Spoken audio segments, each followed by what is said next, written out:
लिखना है जो लिखा है।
दो या दो से ज्यादा वेव एक समय पे एक ही जगह पे आ जाएं तो ये रूल काम करता है। तो भी बात आती है यार, दो या दो से वेव एक ही जगह पे कैसे आ सकती हैं। तो हमें पता है यार कि जब भी वेव ट्रैवल करती है तो उसको मीडियम की ज़रूरत पड़ती है, वो चाहे धागे में हो, चाहे एयर में हो, या किसी में हो। ऑन कर दिया है? किसी ना किसी मीडियम पे वेव ट्रैवल करती हैं। तो अभी कंसीडर करो, ऐसा इमेजिन करो कि धागे में वेव चल रही है और बहुत परफेक्ट वेव मैंने यहाँ पे चला के दिखाई है। ठीक है, मैंने यहाँ पर ऐसी वेव चला के दिखाई है, ये धागा है और धागे में ऐसी रेक्टेंगुलर वेव चली है। तो एक वेव चाह रही थी कि पार्टिकल ऊपर रहें और एक वेव चाह रही थी कि पार्टिकल नीचे रहें। तो जब तक मिले नहीं है तब तक तो एक वेव की ही हिसाब से रहेंगे, लेकिन जब दोनों ये वेव मिल जाएंगी, यानी एक राइट जा रही है एक लेफ्ट जा रही, तो कभी ना कभी इनकी मुलाकात जरूर होगी। तो नियम क्या कहता है कि अगर एक वेव चाह रही थी कि ये किसी y1 हाइट ऊपर रहे और एक वेव चाह रही थी कि y2 हाइट नीचे रहे, तो एक्चुअली क्या होगा जब दोनों मिलेंगी? एक्चुअली ये होगा कि दोनों के वेक्टर सम के हिसाब से रिजल्टेंट होगा। यानी एक अगर ऊपर चाह रही थी एक नीचे चाह रही, तो वेव एक्चुअली कहां नजर आएगी? बीच में नहीं। अगर ऊपर वाला ज्यादा होता नीचे वाला कम तो नेट ऊपर आता, नीचे वाला ज्यादा ऊपर वाला कम होता तो नीचे आता। ये नियम है, सिंपल सा नियम है कि दोनों की हाइट को सीधे सीधे जोड़ देना है। तो देखा, जैसे जैसे वेव मिलती जाएंगी वैसे वैसे उनके मिलने का दायरा बढ़ता जाएगा, तो सुपरपोजिशन का रूल और ज्यादा मॉलिक्यूल में लगता जाएगा और उसके बाद वो वेव एक दूसरे को पार करके निकल जाएंगी। यानी ये टक्कर नहीं है, पहली बात तो क्लियर कर लें यार, superposition is not a collision.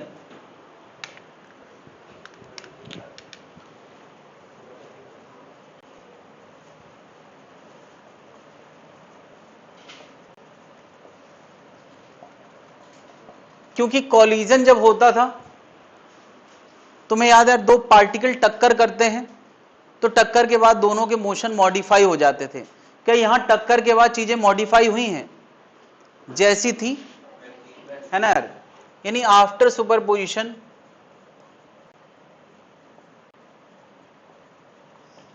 To wave passes each other without any modification बिना मॉडिफिकेशन के पार कर जाते हैं। यानी इसका मतलब सुपरपोजिशन तब तक काम करता है जब तक दोनों वेव एक समय पे एक जगह मौजूद होंगे। बस इतना सा नियम है कि सोचो यार, एक वेव पल्स उधर से जनरेट कराई गई है, एक वेव पल्स इधर से जनरेट कराई है, तो जब तक मिले नहीं है तब तक कोई दिक्कत नहीं है, और मिलने के बाद भी कोई दिक्कत नहीं है। जब मिलेंगे उसी दौरान शेप में मॉडिफिकेशन होगा। यानी सोचो यार, ऐसी दो वेव अभी इतने रीजन में मिल गई हैं तो शेप मॉडिफाई हो गया है। अभी मिलने का दायरा बढ़ गया है तो शेप और मॉडिफाई हो जाएगा।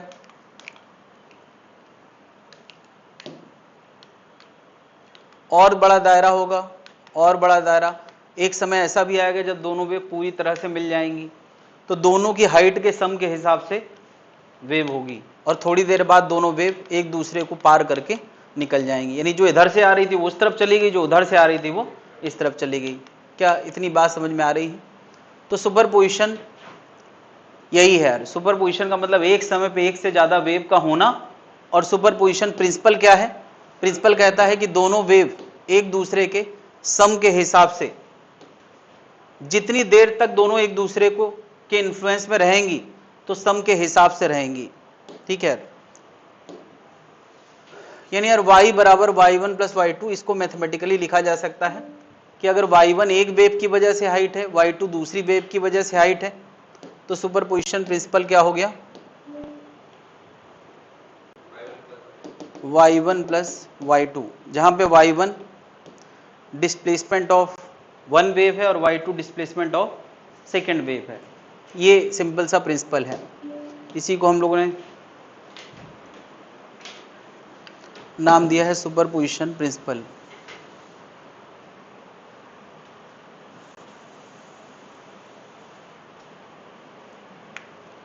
तो हम लोग ये क्यों पढ़ रहे हैं सुपरपोजिशन प्रिंसिपल? क्योंकि हमें सुपरपोजिशन प्रिंसिपल की मदद से तीन तरह की घटना एक्सप्लेन करना है। कौन कौन सी तीन तरह की घटनाएं? एक है इंटरफेरेंस। इंटरफेरेंस की घटना हम लोग धागे में भी देख सकते हैं, स्ट्रिंग में। इसके अलावा साउंड में भी देख सकते हैं। इसके अलावा लाइट में तो हम सबसे ज़्यादा इंटरफेरेंस की बात करते हैं। ठीक है, स्टैंडिंग वेव फॉर्मेशन हम लोग स्ट्रिंग में देख सकते हैं और साउंड में देख सकते हैं। बीट फॉर्मेशन केवल और केवल हम कहाँ देखते हैं? साउंड में। तो इन धागे में इंटरफेरेंस, साउंड में इंटरफेरेंस, लाइट में इंटरफेरेंस, इन तीनों के एविडेंस है और तीनों के ऑब्जर्वेशन है, इसलिए इंटरफेरेंस सबसे इंपॉर्टेंट बात हो गई। स्टैंडिंग वेव फॉर्मेशन हम धागे में भी देखते हैं और साउंड में भी देखते हैं, तो ये दो। और बीट फॉर्मेशन हम केवल और केवल साउंड में देखने वाले हैं। और ये सब एक्सप्लेनेशन किसकी मदद से मिलने वाला है? प्रिंसिपल ऑफ सुपरपोजिशन की मदद से। तो एक एक करके हमें यार ये तीन चीजें समझना है। फिलहाल मैं धागे के ओरिएंटेशन वाली बातें कर रहा हूं, तो मैं फिलहाल दो चीजों को ही कवर करने वाला हूं। कौन कौन सा? इंटरफेरेंस और स्टैंडिंग वेव, क्योंकि ये धागे में देखा जा सकता है और ये भी धागे में देखा जा सकता है। बीट फॉर्मेशन हम तभी करेंगे जब हम लोग साउंड वेव पढ़ेंगे। लेकिन हर चीज का एक्सप्लेनेशन मिलना कहां से? सुपरपोजिशन प्रिंसिपल से, इसीलिए हम लोग सुपरपोजिशन प्रिंसिपल पढ़ रहे हैं।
तो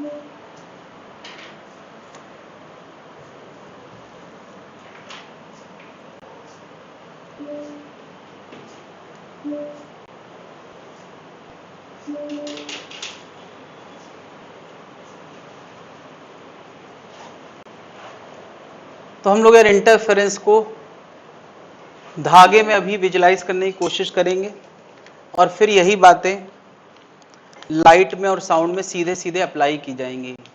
विजुलाइजेशन के लिए सबसे अच्छी चीज है धागा, तो हम लोग धागे में ये बात विजुलाइज करते हैं।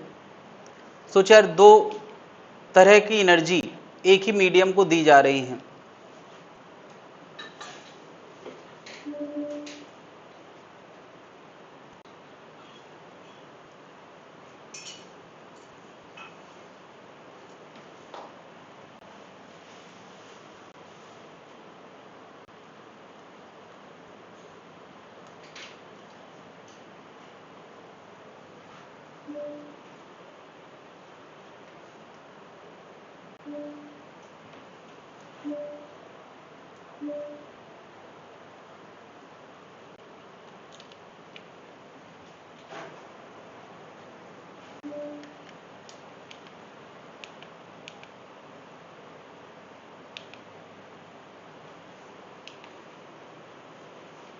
देखिए जरा, सोचो एक ऑसिलेटर एक धागे को ऐसे ऊपर नीचे ऑसिलेट करा रहा है, और ऊपर नीचे ऑसिलेट कराने का तरीका क्या है कि वो ट्यूनिंग फॉर्क से ऑसिलेट कराते हैं।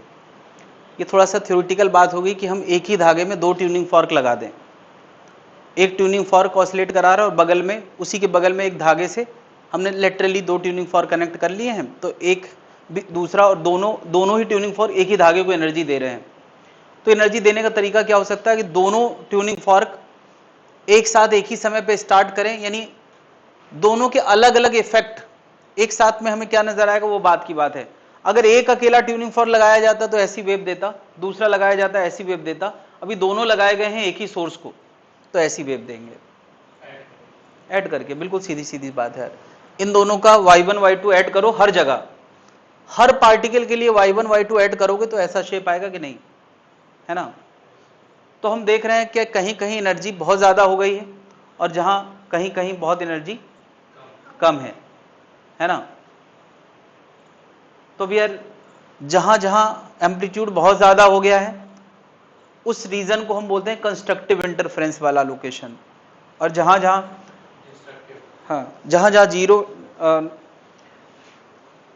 जहां जहां हम लोग नेगेटिव देख रहे हैं,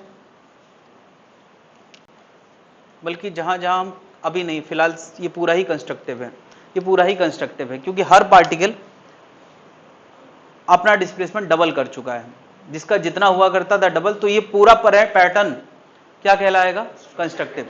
अभी मैं कह रहा हूं कि इस वेव और इस वेव में थोड़ा अंतर है। ये अंतर कैसे पैदा कर सकते हैं, एक सोर्स थोड़ा पहले ऑसिलेट कराना शुरू किया और दूसरा सोर्स आधे टाइम पीरियड के बाद शुरू किया है। कितने टाइम पीरियड, आधे टाइम पीरियड। तो ये मेरे ख्याल से पहले वाला है और ये थोड़ा बाद वाला है। तो क्या इसके और इसमें कितना अंतर है, आधे साइकिल का अंतर है, यानी आधे साइकिल कोई एक वेव आगे है और दूसरा पीछे है। अब अगर बताओ इनका सम करोगे तो क्या आएगा, एक वेव चाहती है कि पार्टिकल ऊपर रहे और एक वेव चाहती है नीचे रहे, और रिजल्टेंट हमेशा सम के हिसाब से होता है। तो पॉजिटिव और निगेटिव करोगे तो क्या आ जाएगा, 0 0 0। हर जगह वेव कैसी रहेगी, सन्नाटे में रहेगी, मतलब उसमें कोई एम्पलीट्यूड नजर नहीं आएगा, कोई एनर्जी नजर नहीं आएगी। तो इस पैटर्न का नाम क्या है, डिस्ट्रक्टिव इंटरफेरेंस। यानी दो वेव मिली और मिलके धागे में ऐसा लग रहा है जैसे कुछ वेव चली नहीं रही, ना राइट मूविंग दिख रही है ना लेफ्ट मूविंग। लेफ्ट मूविंग तो थी नहीं, दोनों राइट मूविंग थी। इंटरफेरेंस में यार ये भी एक जरूरत है, दोनों वेव सेम डायरेक्शन में मूविंग होना चाहिए। नहीं तो कुछ बातें मैंने यार यहाँ पे कंसीडर करी हैं।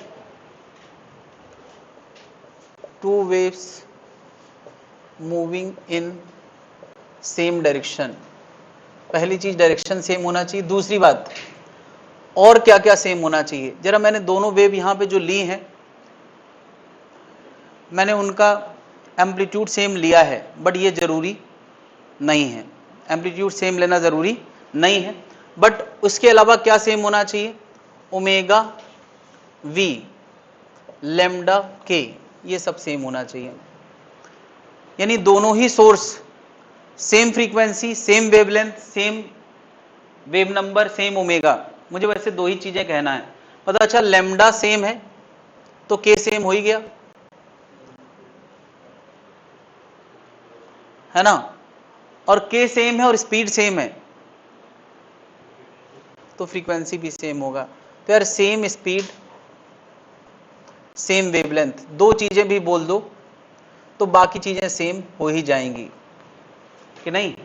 दो वेव का लैम्डा सेम है मतलब के भी सेम होगा, v सेम है तो v equal to nu lambda होता है, लैम्डा भी सेम है, v भी सेम है तो न्यू भी, और फ्रीक्वेंसी सेम होगा तो ओमेगा भी सेम होगा, है ना। इस सब कुछ सेम है कुल मिला के, यानी साइन के अंदर जो पैरामीटर्स आते हैं वो सब सेम है। एम्पलीट्यूड में बी डिफरेंट, एम्पलीट्यूड सेम भी हो सकते हैं और डिफरेंट भी हो सकते हैं। तो जब ऐसी दो वेव मिलेंगी तो उस चीज का एक्सप्लेनेशन इंटरफेरेंस से मिलेगा। यानी इंटरफेरेंस सुपरपोजिशन का एक सब केस है जो इन कंडीशंस में मिलता है। नहीं, इंटरफेरेंस सुपरपोजिशन का एक सब केस है, स्टैंडिंग वेव फॉर्मेशन भी सुपरपोजिशन का एक सब केस है, और बीट फॉर्मेशन भी सुपरपोजिशन का एक सब केस है। तो इंटरफेरेंस इन कंडीशन में होता है ना, स्टैंडिंग वेव फॉर्मेशन कुछ और कंडीशन में होता है, बीट फॉर्मेशन कुछ और कंडीशन में होता है। तो फिलहाल इंटरफेरेंस के लिए ये कंडीशन जरूरी है।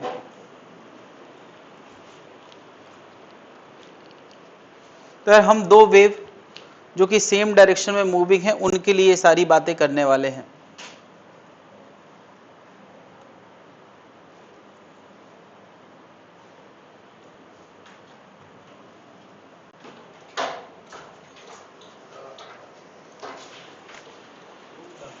वेलकम।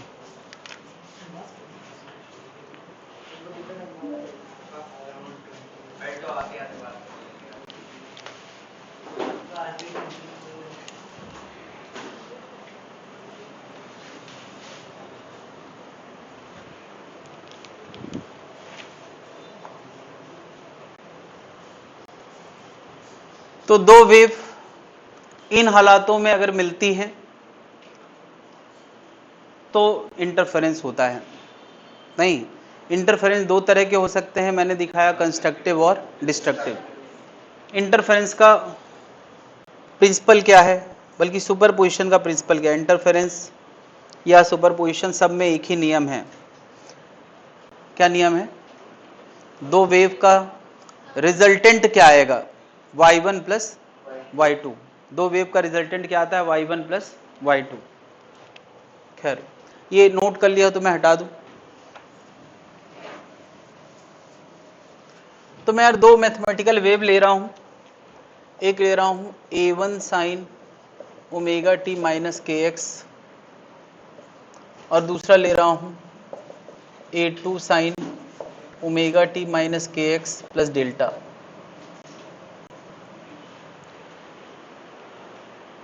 ओके, मैंने कंडीशन अभी लिखी, उसमें एक लाइन और लिखना है, have constant phase difference. Have constant phase difference, ये अभी कंडीशन लिखी है ना, उसी में एक लाइन और जोड़ लेना, have constant phase difference. Constant phase difference, मुझे बताओ दोनों वेव में ओमेगा सेम है कि नहीं है? सेम है। के सेम है कि नहीं है? के सेम है। एम्पलीट्यूड मैंने अलग अलग लिए हैं ताकि हम जनरलाइज्ड बात कर पाए, सेम लेंगे तो पर्टिकुलर बात हो पाएगी। और इसके फेज और इसके फेज में कितना अंतर है? डेल्टा का, वही कांस्टेंट फेज डिफरेंस है। तो इंटरफेरेंस के लिए क्या क्या जरूरी था? ओमेगा सेम होना, के सेम होना, तो सब सेम है। कांस्टेंट फेज डिफरेंस मतलब डेल्टा, और एम्पलीट्यूड अलग अलग हो सकते हैं, ठीक है। तो अब y1 क्या डिनोट करता है? y1 एक इंफॉर्मेशन है जो बहुत सारे पार्टिकल की हाइट बताता है टाइम के साथ। y1 क्या है? ये फॉर्मूला, बहुत सारे पार्टिकल यानी x अलग अलग हैं, बहुत सारे पार्टिकल का अलग अलग टाइम पे y बताता है। और y2 भी क्या बताता है? बहुत सारे पार्टिकल का अलग अलग टाइम पे y बताता है। इन सारे पार्टिकल का इन दोनों वेव के इफेक्ट में क्या y आएगा? वो मॉडिफाइड होगा यार, इसके हिसाब से भी नहीं होगा, इसके हिसाब से भी नहीं होगा, दोनों के हिसाब से होगा। यही सुपरपोजिशन का नियम कहता है कि जब दो वेव मिलती हैं तो दोनों का सुना जाता है, और दोनों रिजल्टेंट y क्या होता है, y1 प्लस y2। तो हमें क्या करना पड़ेगा, इन दोनों का सम करना पड़ेगा। तो यार कुछ चीजें अभी यहाँ पे इग्नोर मानना पड़ेंगी, हमें सीधे सीधे बात करेंगे, क्योंकि यार वो चीजें तुम्हारे किसी काम की है नहीं, और पहले भी हम लोग इग्नोर मान चुके हैं। जब वो पढ़ा था हम लोगों ने ऑल्टरनेटिंग करंट, तुम्हें याद है जब ऑल्टरनेटिंग करंट पढ़ा था तो मैंने कहा था दो साइनोसाइडल टर्म अगर A1 A2 एम्पलीट्यूड के हैं, दो साइनोसाइडल टर्म का जब हम सम करते हैं तो वो भी एक साइनोसाइडल टर्म आता है। जब भी हम साइनोसाइडल टर्म का सम करते हैं तो वो भी एक साइनोसाइडल टर्म आता है, मगर किस नियम के हिसाब से आता है उसका एक तरीका है, उसको हम बोलते थे इक्विवेलेंट वेक्टर थ्योरी। मतलब वो कोई थ्योरी मेंशन नहीं है, मैंने ऐसे नाम दिया था। मैंने क्या कहा था कि यार पहले टर्म का जो एम्पलीट्यूड है A1 उसको ड्रॉ करो, दूसरे टर्म का जो एम्पलीट्यूड है A2 उसको ड्रॉ करो, उनके बीच में कितना फेज डिफरेंस है उसको बीच का एंगल मान लो, और फिर वेक्टर की जैसी थ्योरी होती थी। वेक्टर की थ्योरी क्या होती है यार, अगर दो वेक्टर्स अगर डेल्टा के एंगल पे है तो ए नेट कितना आता है, under root A1 square plus A2 square plus 2A1 A2 cos delta. और एक और फॉर्मूला हम निकाला करते थे, A1 A2 के नेट का तो फॉर्मूला था ही, हम लोगों ने tan फाई का भी एक फॉर्मूला निकाला था। क्या था, A2 sine delta upon A1 plus A2 cos delta. कुल मिला के यार ये वेक्टर सम है। तो मैंने क्या कहा कि जब हम दो साइनोसाइडल टर्म का सम करते हैं तो एक साइनोसाइडल टर्म आता है जिसमें दो चीजें मिसिंग हैं। Omega t minus k x तो वही आएगा जो आता था, omega t minus k x वही आएगा जो आता था, जो दोनों में है, मगर ये डेल्टा एक का फेज डिफरेंस था वो क्या आएगा, और ये रिजल्टेंट एम्पलीट्यूड क्या आएगा, दो ही बातें तो लिखना है। तो बस ये रिजल्टेंट हम लोग आर से डिनोट करते हैं, ये ए नेट है, और ये जो फाई है वो ये है। क्या बात समझ रही जनता, यानी जैसी वेक्टर की थ्योरी थी वेक्टर के मैग्नीट्यूड और बीच के एंगल को लेके, वैसी थ्योरी यहां पर है साइनोसाइडल टर्म के एम्पलीट्यूड और फेज डिफरेंस को लेके।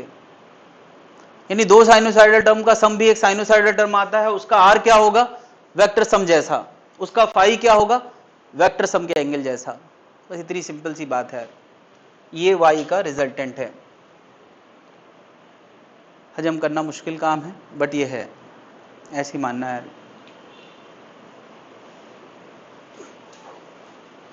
तो अभी नोट करना शुरू करेंगे क्या यार, इसमें बहुत सारी चीजें यहाँ जो खाली जगह छोड़ी गई है सब कुछ बहुत सिग्निफिकेंट है। तो मैं चाहता हूँ कि या तो तुम ऐसी जगह छोड़ छोड़ के लिखो, या तो थोड़ा देर सुनते रहो। जगह छोड़ छोड़ के लिखोगे तो मैं दो तरह के इंटरफेरेंस की बात करने वाला हूँ। ये तो एकदम फॉरेन थ्योरी है, उसका कोई, ये तो पिक्चर से बाहर ही कर दो यार। ये हम लोग क्या जब ऑल्टरनेटिंग करंट करते थे ये भी तब भी तो ये माना करते थे। एक है कंस्ट्रक्टिव इंटरफेरेंस, खास इंटरफेरेंस। खास मैंने अभी तुम्हें चला के दिखाया, कंस्ट्रक्टिव इंटरफेरेंस जिसमें खास स्ट्रक्चर बनता है, और दूसरा क्या, डिस्ट्रक्टिव इंटरफेरेंस।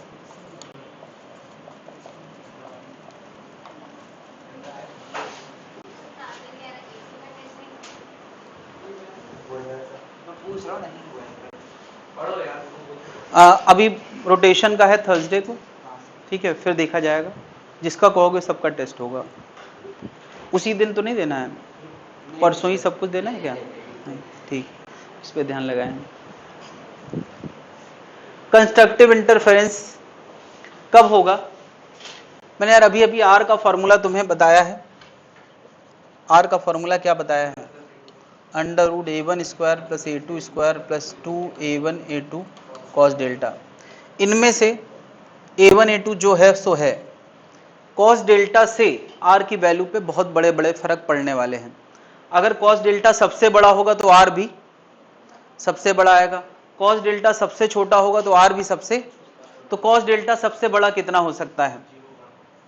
कॉस डेल्टा सबसे बड़ा 1 और सबसे छोटा -1। क्यों? 0 से छोटा -1 नहीं हुआ? तो जब कॉस डेल्टा 1 होगा तब आर कितना आएगा?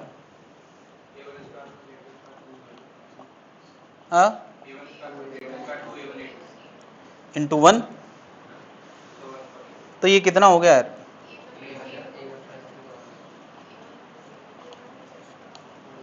का अंडर रूट ना यार, तो ये कितना आ गया? A1 प्लस, मुझे बता यार ये आर मैक्स हुआ कि मिन? तो आर मिन क्या होगा?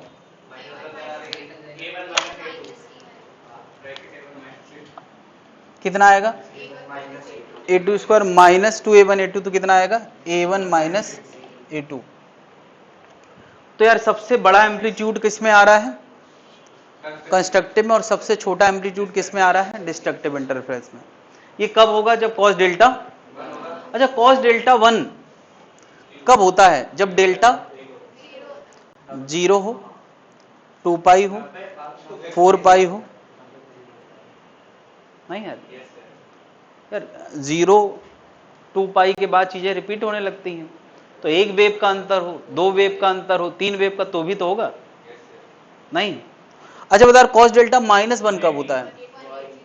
पाई हो, 3 पाई हो, 5 पाई हो, ऐसा कुछ। इतनी बात जनता को समझ में आ रही नहीं? ये बात समझ में आ गई? अभी भी यार थोड़ा सा पेशेंस रखें। मैंने अभी आर को लेके सारी बातें करी हैं। किसको लेके? आर को लेके। एक टर्म तुम लोगों ने पढ़ा था पिछली क्लास में, इंटेंसिटी। बता यार इंटेंसिटी का फॉर्मूला क्या होता था? धागे में हाफ ए स्क्वायर रो बी। तो क्या आई ए स्क्वायर के प्रोपोर्शन होता है अगर ये चीजें सेम है?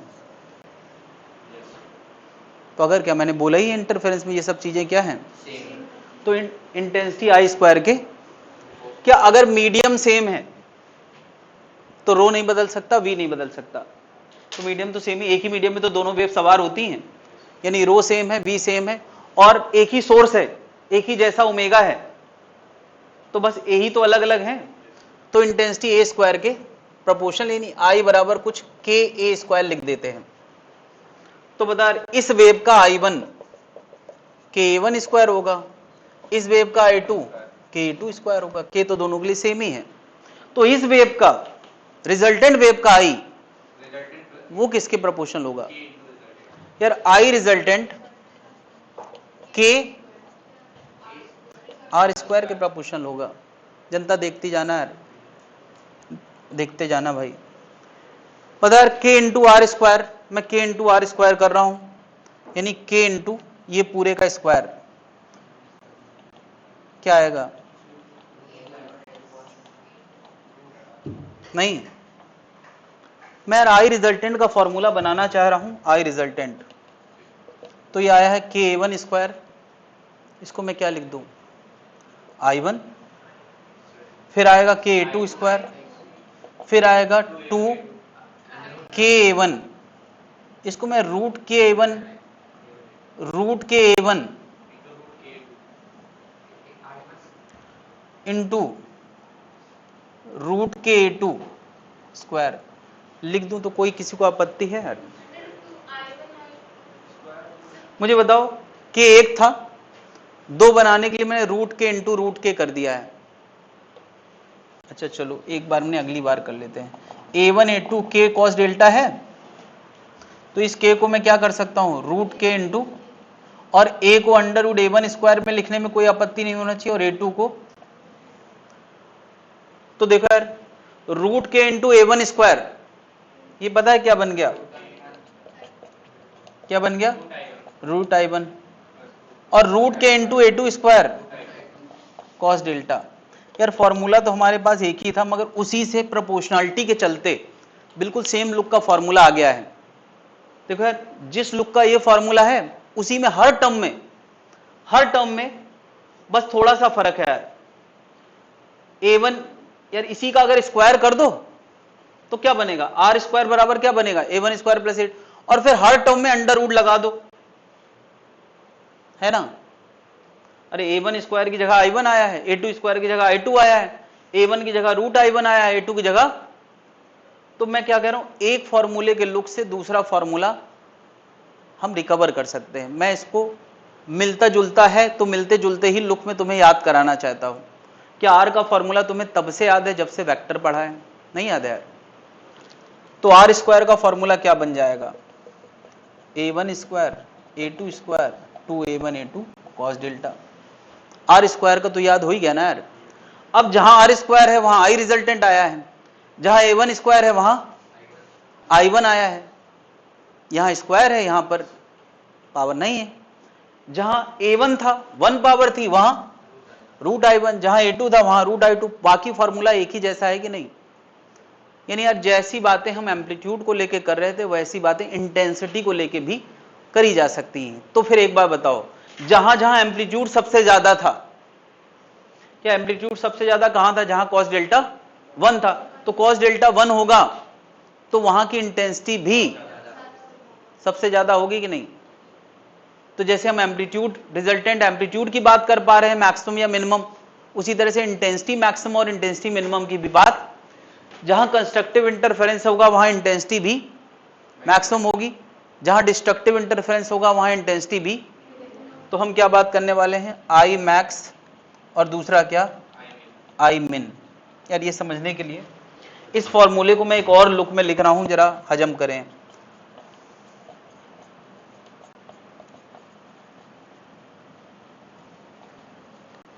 हाँ भाई, क्या ऐसे लिख दे, किसी को आपत्ति है? Under root i1 square under root i2 square 2 root i1 i2 cos delta. बताओ अच्छा, कॉस डेल्टा जब 1 होगा तो ये किस चीज का परफेक्ट स्क्वायर बन जाएगा, root i1 plus root i2 का होल स्क्वायर बन जाएगा। बस यार यही मैं लिखा है, जब कॉस डेल्टा 1 होगा तब ये बन जाएगा root i1 plus root i2 का होल स्क्वायर, और जब कॉस डेल्टा -1 होगा root i1 minus root i2 का होल स्क्वायर। तो कंस्ट्रक्टिव इंटरफेरेंस में एम्पलीट्यूड भी ज्यादा होगा और इंटेंसिटी सबसे ज्यादा होगी। इस रिलेशन से इस रिलेशन को सीधे सीधे हमें याद रखना है। और जब डिस्ट्रक्टिव इंटरफेरेंस होगा तो आर भी सबसे कम होगा और आई भी सबसे कम होगा। क्या इतनी बात याद? यार यहां थोड़ी सी जगह भी खाली है ना, तुम्हें भी खाली छोड़ना, बाकी नोट कर लें।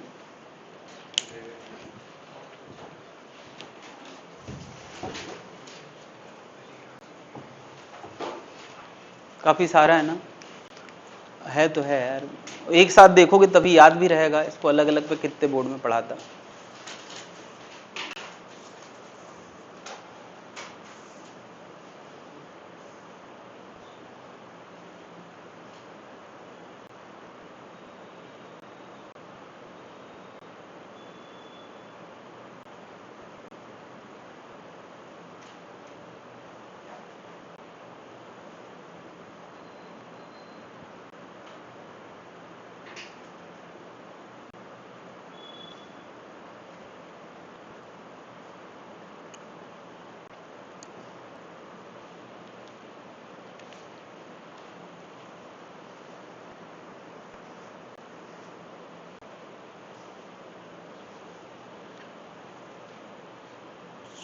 फ्राइडे सैटरडे, क्या सर्कुलर मोशन सैटरडे से शुरू कर सकता हूँ मैं? अब वो सॉरी, क्या शुरू करना था, हीट एंड थर्मो ना।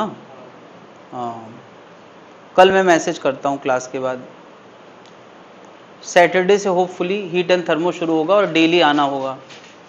एक दिन ये चलेगा फिर एक दिन वो चलेगा। अभी ये है, आगे का भी प्लान मत करो यार, प्लान बनते बिगड़ते रहते हैं। स्मॉल मिलाते जाओ, हाँ, बहुत सारा एक साथ मत मिलाओ वरना दिक्कत हो सकती है। ऑनलाइन कोई कनेक्टेड है अनूप? फोन नहीं आया था किसी का? फिर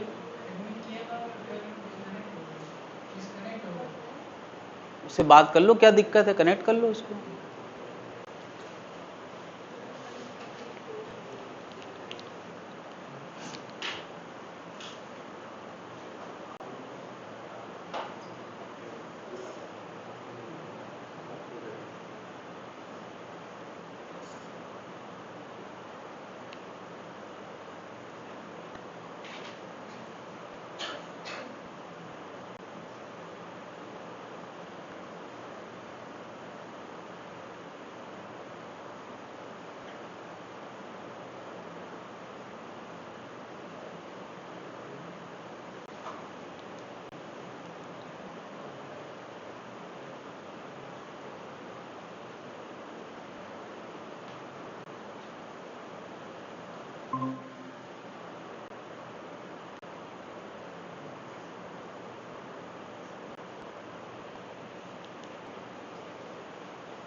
तो यार ले दे के अभी तक की कहानी में क्या क्या हाइलाइट्स हैं, हमें कैसे दिमाग में बिठाना है।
नोट कर लिया है। देखो यार ये जो पैटर्न है delta equal to 0, 2 pi, 4 pi N, इस तरह से, इस पैटर्न को मैं ऐसे लिख दूं 0 to N pi, where N की संख्या शुरू होती है कहां से, 0, 1, 2, 3, ऐसा कोई भी नंबर ले सकते हो यार। क्या एन अगर 0 लोगे तो ये क्या आ जाएगा 0, 1 लोगे क्या आएगा 2 पाई, तो ऐसा कोई भी नंबर ले सकते हो तो डेल्टा आ जाएगा। मतलब ये डेल्टा कौन वाला डेल्टा है, ये डेल्टा वो वाला डेल्टा है जिसमें इंटरफेरेंस कैसा होता है, कंस्ट्रक्टिव, ये वो वाला डेल्टा है। अब मैं यहां वाला डेल्टा जनरल लुक में लिखना चाह रहा हूं, जनरल लुक में। देखिए यार इसका जनरल लुक इस पैटर्न में आ रहा है 2n पाई, और इसका जनरल लुक आ रहा है 2n माइनस 1 बाई 2 पाई, और इसका n 1 से शुरू होगा। देखो जरा, अगर मैं n 1 ले लूं तो ये आ जाएगा 2 pi minus 2 minus 1 by 2 into pi, 2n by 2 नहीं होगा। देखो यार अगर हम 2n प्लस 1 लेते हैं तो n 0 शुरू करना पड़ेगा, और अगर माइनस 1 लिख रहे हैं तो n कहां शुरू करना पड़ेगा, 1 से। मैं 1 से शुरू कर रहा हूं, कुछ लोग माइनस से भी शुरू करते हैं, वो एक ही बात है दोनों। ये क्लियर है, पाई, 3 पाई, n पाई, 2n माइनस 1 पाई। यानी यार डिस्ट्रक्टिव इंटरफेरेंस का जनरल फॉर्मूला क्या हो गया, अगर डेल्टा इनमें से है तो क्या होगा यार, डेल्टा अगर इनमें से है तो कॉस डेल्टा माइनस 1 होगा, और कॉस डेल्टा माइनस 1 होगा तो आर सबसे कम होगा, तो डिस्ट्रक्टिव इंटरफेरेंस होगा। अगर डेल्टा इनमें से है तो कॉस डेल्टा 1 होगा, और कॉस डेल्टा 1 होगा तो आर सबसे ज्यादा होगा और आई भी सबसे ज्यादा होगा। जब आर ज्यादा होता है तब आई भी ज्यादा होता है, तो कैसा होगा, डिस्ट्रक्टिव कंस्ट्रक्टिव इंटरफेरेंस। अच्छा, कंस्ट्रक्टिव डिस्ट्रक्टिव की हम खास बातें इसलिए ज्यादा कर रहे हैं क्योंकि कंस्ट्रक्टिव स्पेशल केस है, डिस्ट्रक्टिव स्पेशल केस है। क्या बीच का इंटरफेरेंस नहीं हो सकता, बिल्कुल हो सकता है। क्या 0 2 पाई में से ही फेज डिफरेंस हो, ऐसा जरूरी थोड़ी है। क्या फेज डिफरेंस तो पाई बाय 2 भी हो सकता है, नहीं हो सकता। अगर फेज डिफरेंस पाई बाय 2 होगा तब उसका आर कितना आएगा, देखो रिक्वेस्ट आया किसी का, ऐड कर लो, तब a1 प्लस a2 स्क्वायर। क्या डेल्टा का आंसर पाई बाय 3 नहीं हो सकता, बिल्कुल हो सकता है। अगर डेल्टा खास है तो ये दो खास डिस्कशन है, कंस्ट्रक्टिव के लिए और अगर डेल्टा जनरल कुछ और है तब हम किन फॉर्मूलों की तरफ देखेंगे? ये वाला फॉर्मूला तब भी काम करेगा जब डेल्टा पाई बाय 2 होगा, डेल्टा पाई बाय 3 होगा, या कोई भी डेल्टा ले लो तो आर इससे आएगा। क्या पूरी कहानी नजर आ रही है? तो इस पूरी कहानी की मेन हाईलाइट एक बार फिर से देख सकते हैं।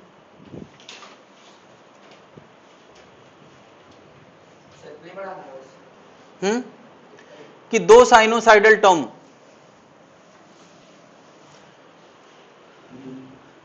दो वेव के हैं और दोनों वेव जब मिलती हैं तो एक नई वेव बनती है और वो नई वेव का आर इस फॉर्मूले के हिसाब से होता है और आर का फॉर्मूला उसी से बना हुआ आई का फॉर्मूला, क्योंकि प्रोपोर्शनल होते हैं तो इनका लुक बड़ा प्रिडिक्टेबल है। बस यार इसी फॉर्मूले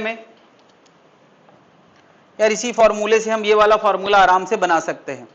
आर स्क्वायर की जगह आई रिजल्टेंट आएगा, a1 स्क्वायर की जगह i1 स्क्वायर, a2 की जगह a2 स्क्वायर की जगह i2, तो हम उसी से ये फॉर्मूला बना सकते हैं। तो यार आई रिजल्टेंट का फॉर्मूला प्रेडिक्टेबल है। अब जब cos डेल्टा 1 होगा तो दोनों के लिए 1 होगा, तो आई भी सबसे ज्यादा होगा और ए भी सबसे ज्यादा होगा। कितना होगा मैंने यहां लिखा है। और आई और डेल्टा -1 होगा, cos डेल्टा -1 होगा, तो इसके लिए भी मिनिमम आएगा, इसके लिए मिनिमम, वो मैंने यहां लिखा है। किन कंडीशन पे कंस्ट्रक्टिव होगा? तो ये कंस्ट्रक्टिव की कंडीशन है और ये डिस्ट्रक्टिव की कंडीशन है। नहीं तो कितनी बातें हमें रटना है, ये मैंने यहां पे उतनी ही बातें बचाई हैं, बाकी सब मैंने हटा दिया है। इतनी बातें हमें हर हाल में रटना है।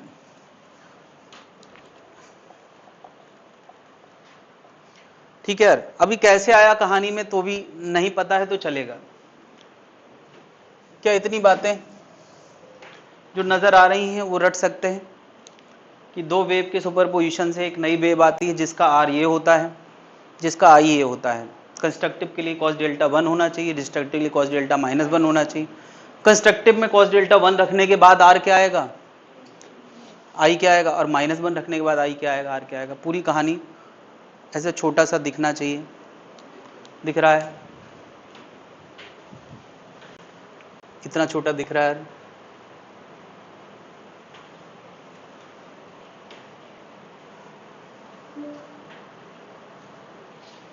इसको और छोटा मैंने यहां दिखाया।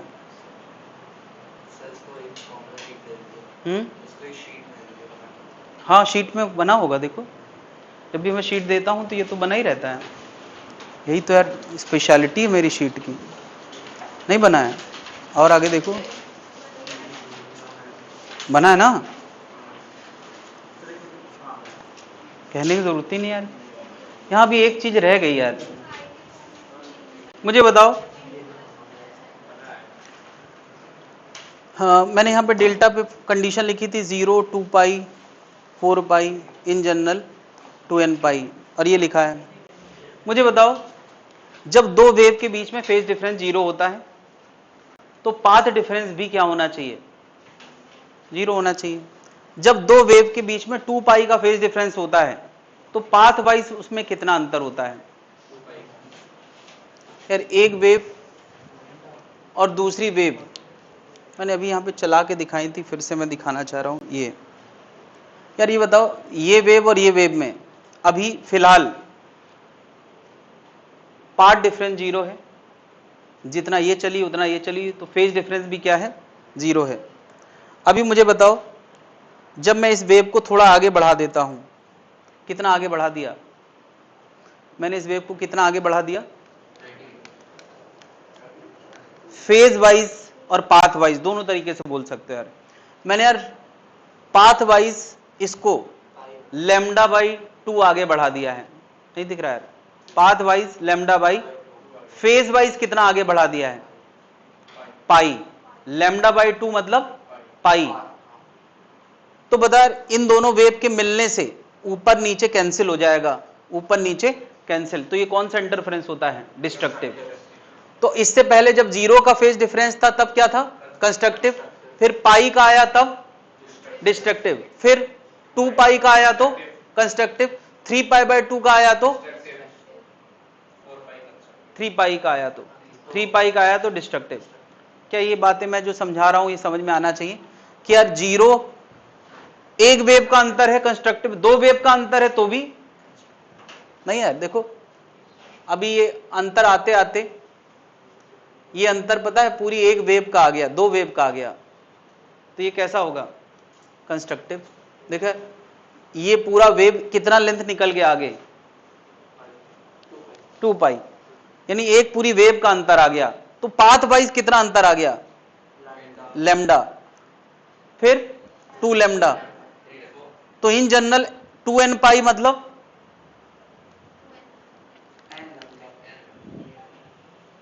2n पाई मतलब n लैम्डा। क्या जनता समझ पा रही है? तो जब यार फेज डिफरेंस इतना होगा तो पार्ट डिफरेंस, मैं एक फॉर्मूला याद दिला रहा हूं तुम्हें, वैसे ही समझ में आएगा।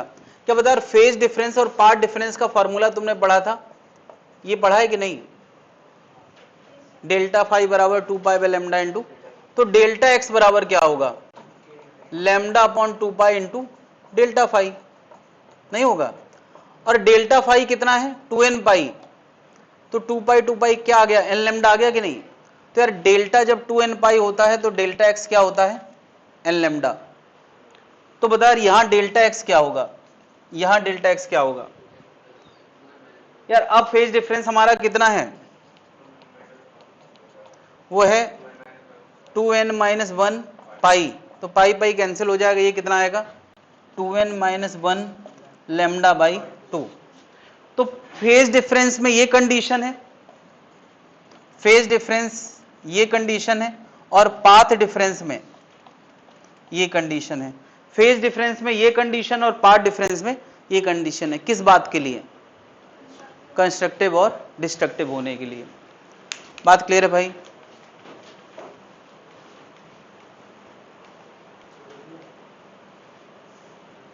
हाँ हाँ, मतलब ये डेल्टा फाई वाली बात और डेल्टा एक्स वाली बात दोनों बातें अब दिमाग में रखना है, वहीं पे कहीं लिख लेना है। इतनी कहानी है जो ले दे के सब कुछ करने के बाद आई है।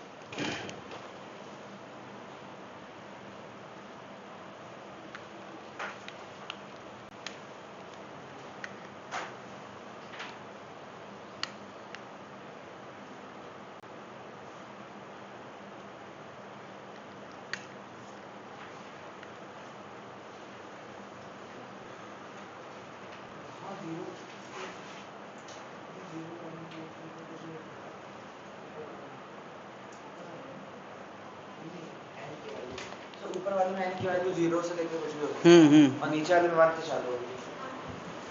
कह रहा वीडियो दिख नहीं रहा है।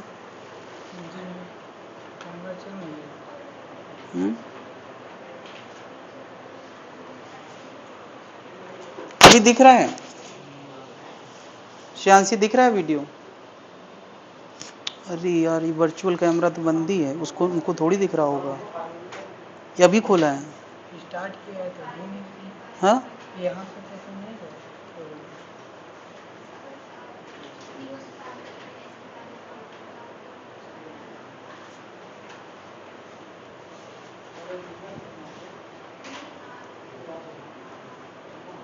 है। यहाँ पे जब वीडियो कभी नहीं आता है तो यहाँ जाके ये सोर्स बदलना पड़ता है। अब आया।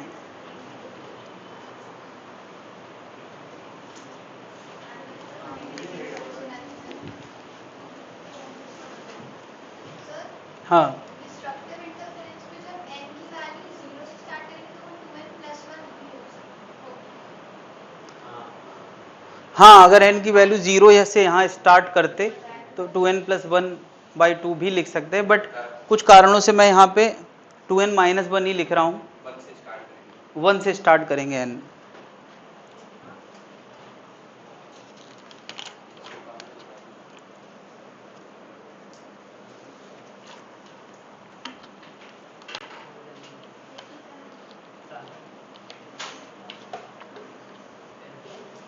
तो यार ये फॉर्मूले इतने सारे जो अभी आए हैं ये क्लियर हो गए हैं।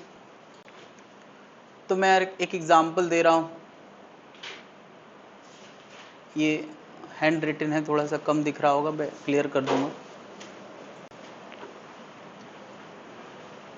y1 बराबर 3 sine something into t something x, y2 बराबर 4, ऐसा दिया है। y2 बराबर 4 और y1 बराबर 3 साइन समथिंग है, ये 4 है और वो 3 है, और 4 क्वेश्चन पूछे गए हैं। मैं चाहता हूं यार मैं इसमें कोई मदद ना करूं, तुम्हें खुद समझना है कि ये 4 क्वेश्चन क्या क्या हैं। लाइन क्यों खींची यार?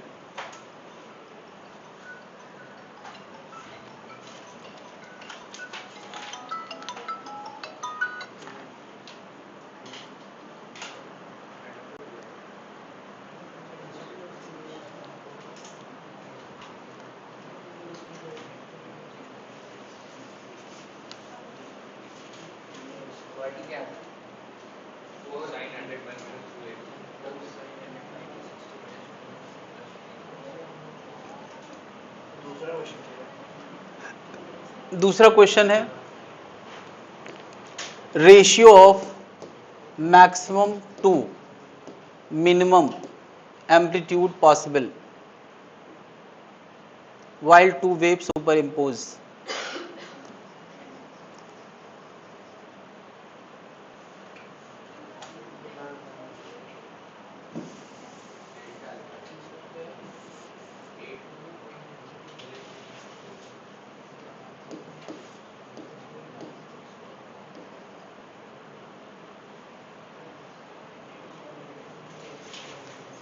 फिर से क्वेश्चन है ratio of maximum to minimum intensity possible when two wave superimpose।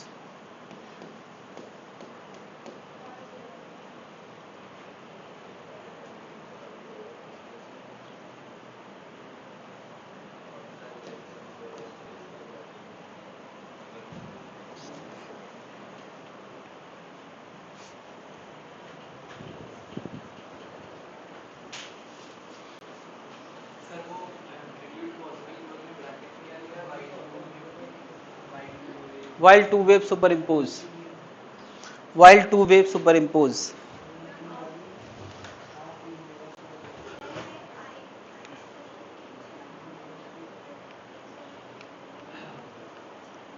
तो अपने आप से सारे डिसीजंस लेने का प्रयास करें, जितनी बातें हुई हैं उनसे तुम अपने डिसीजन ले सकते हो। नहीं ले पाओगे तो फिर तो मुझे बताना ही बताना है। मैं कोई आज तक कोई सोल्यूशन छोड़ा है क्या मैंने? इन क्वेश्चन के क्या मीनिंग निकल रहे हैं अपने आप समझने का प्रयास करें। बगल में मैंने देखो यार सब कुछ लिखा ही है, अगर किसी कुछ देखना चाहता है देख सकता है।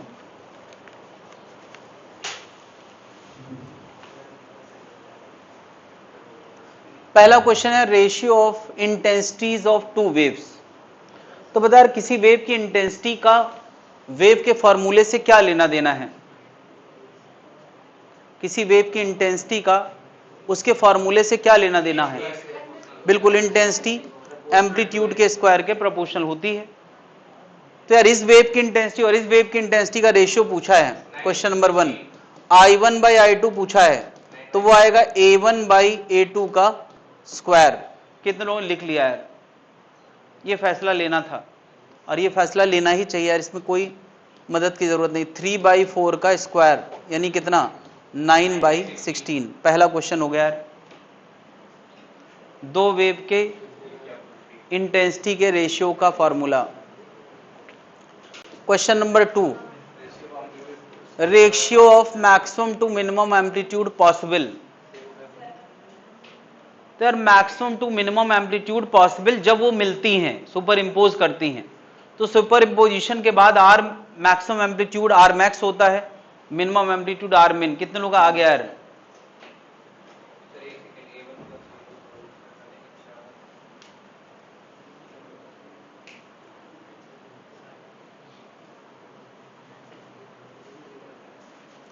तो यार आर मैक्स और आर मिन का रेशियो पूछा है, तो आर मैक्स होता है A1 प्लस A2 और आर मिन होता है A1 माइनस A2। यार यहाँ पे मॉड लगा दें क्योंकि हमें केवल मैग्नीट्यूड पे इंटरेस्ट होता है। तो A1 और A2 का सम करोगे तो कितना आएगा, है ना, और डिफरेंस करोगे तो कितना आएगा 1, तो ये आएगा 7/1। यहाँ साइन नहीं दिखाते हैं, अगर कभी A1 छोटा है तो ऐसा नहीं कि हम -1 लिखेंगे।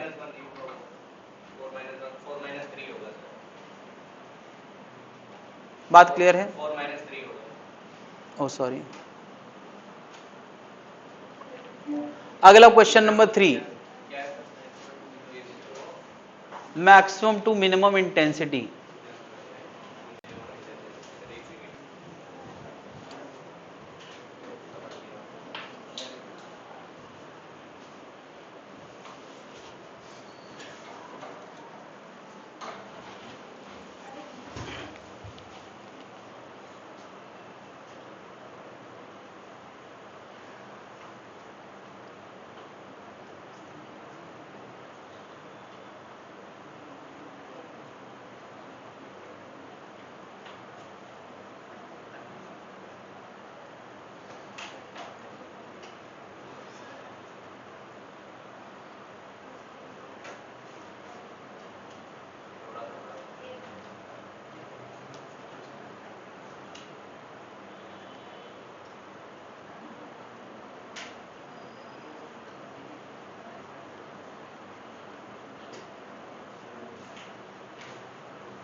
हो गया? पता है आई मैक्स और आई मिन का रेशियो कैसे लाओगे? थर्ड, आई मैक्स और आई मिन का रेशियो कैसे लाओगे? तो क्या हमें इंडिविजुअल इंटेंसिटीज पता है क्या?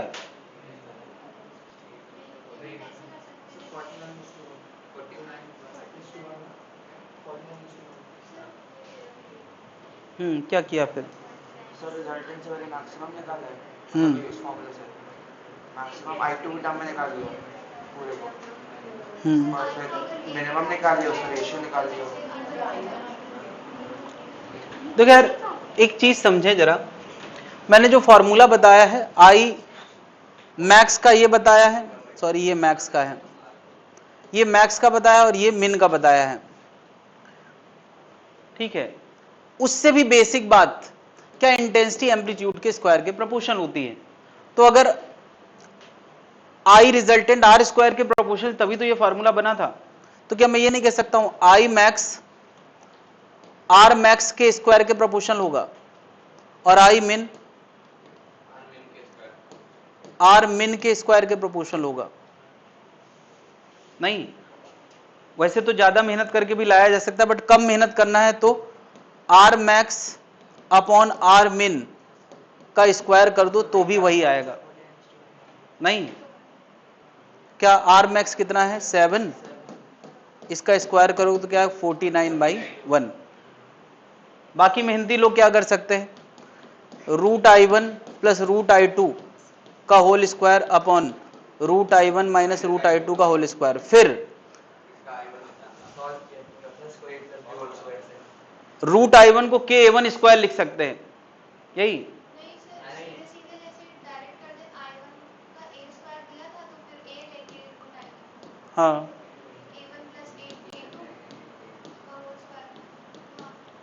बिल्कुल भाई, I1 KA1 होता है तो रूट के कॉमन आ जाएगा दोनों में से, और I2 KA2 स्क्वायर होता है तो रूट के यहां से भी कॉमन आ जाएगा, और फिर दोनों का क्या है स्क्वायर है, तो रूट के खत्म, A1 प्लस A2 का whole square, A1 minus A2 का होल स्क्वायर, ये भी समझ सकते हैं। इससे भी बड़ा कुछ ट्राई किया है क्या? बहुत बढ़िया। क्या तुमने जनरल फॉर्मूले से काम किया है? क्या किया? cos डेल्टा 1 रखा? नहीं सर, इसका हम लोग का रेशियो है ना 9:16, I1/I2, तो वहाँ से I1 को I2 की टर्म में लिख लिया, I2 9/16। अच्छा, बहुत बढ़िया, बहुत बढ़िया। I max upon I min बराबर root I one plus root I two का होल स्क्वायर, ये था। तो इन्होंने क्या लिखा है, क्योंकि I1 I2 का रेशियो 9:16 आया था, तो I2 को हम 16/9 I1 लिख सकते हैं। फिर I1 कॉमन आके काट देंगे यहां से और यहां से। गुड। तो हम बहुत सारी चीजें सोच सकते हैं, बट सबसे सिंपल चीज ये है। क्या जनता समझ पा रही है यार? आर मैक्स आर मिन के रेशियो से हम निकाल सकते हैं।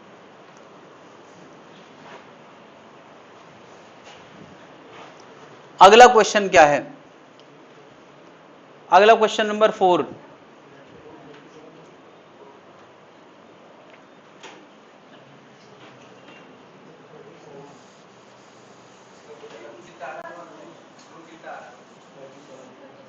सब क्या हो रहा है यार?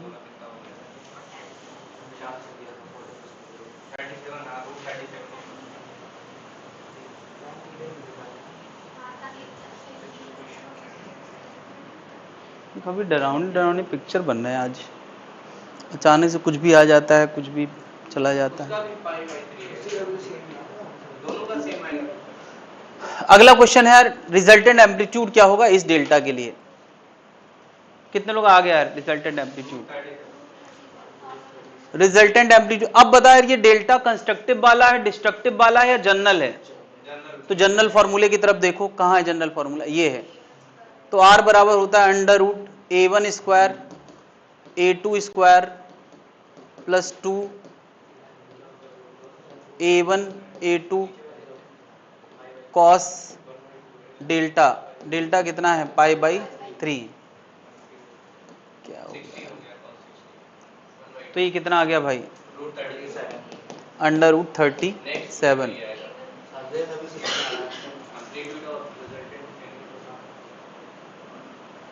अगला क्वेश्चन क्या है? Resultant equation for delta equal to π/3। ये तो एम्पलीट्यूड आया है, इक्वेशन क्या होता है?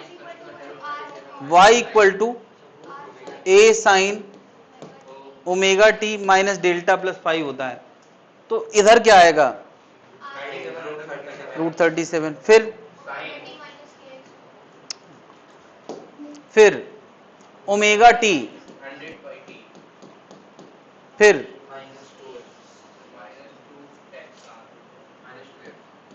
100πt माइनस 2x प्लस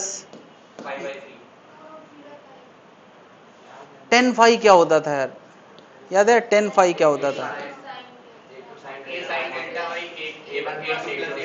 वो रख के कोई बताएगा यहाँ क्या आया है?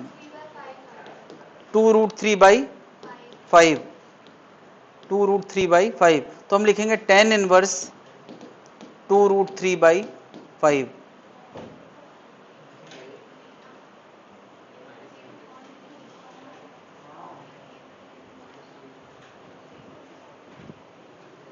साइन फाइव और कॉस में कैंसिल हो गया।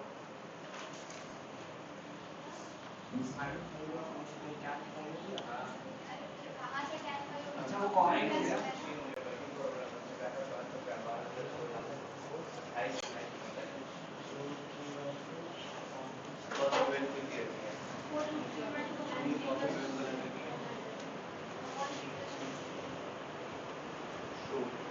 हाँ भाई, ये दिख रहा है कुछ? क्या लिखा गया है? नहीं ना?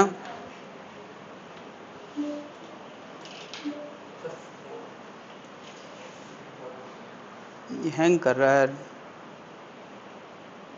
बड़ी जल्दी हैंग करने लगा।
बोलो। नहीं, सैटरडे से नहीं, फ्राइडे को हीट एंड थर्मो 11 बजे से होगी। अगले दिन MWF में भी आना है और TTS में भी आना है।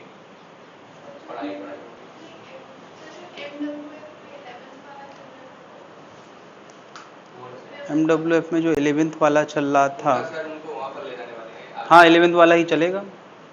हीट एंड थर्मो 11th में ही आता है। उनका क्रम बदला जाएगा तुम लोगों के हिसाब से। वो लोग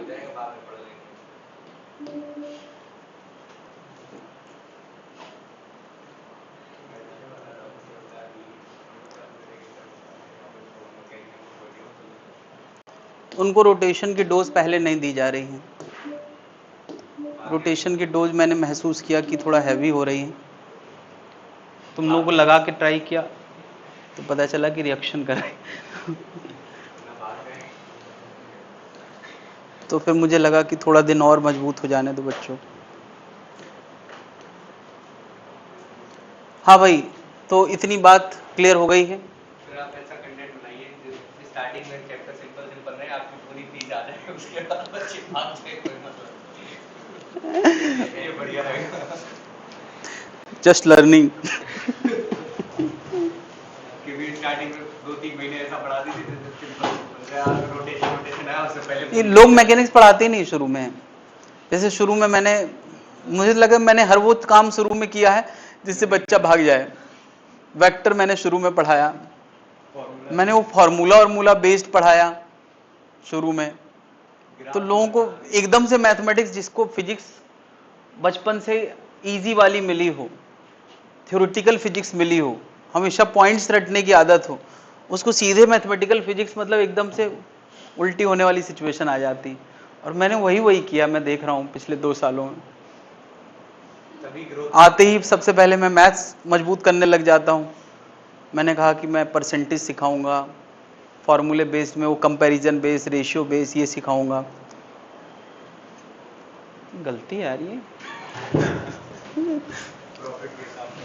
मॉडर्न सबसे पहले पढ़ाना चाहिए, मॉडर्न, और मॉडर्न को भी थ्योरेटिकल तरीके से।